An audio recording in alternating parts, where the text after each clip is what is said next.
How to fix check disk is not available for raw drives. This tutorial shows you how to recover and repair a raw drive on Windows. First, click the Start button.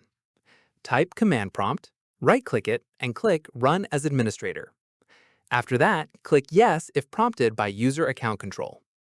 From there, type Disk Part and press Enter. At this point, type List Disk and press Enter to see all connected drives. Type Select Disk, followed by your drive number, and press Enter. In the next step, type List Volume and press Enter to find your raw drive. Following this, close Command Prompt and open a new one as administrator. Type Check Disk, followed by your drive letter and colon, then /F and press Enter. Once done, if check disk still shows unavailable, the file system itself may be too damaged to repair directly.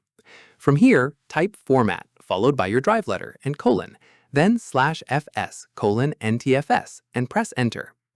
Keep in mind, formatting will erase all data on the drive, so recover any important files using data recovery software first if the drive still shows content. Finally, once formatted, check File Explorer to confirm the drive is accessible again. And that's it. If this guide helped you fix the check disk raw drive issue, give it a like, subscribe for more PC tutorials, and tap the bell icon for updates. See you in the next one.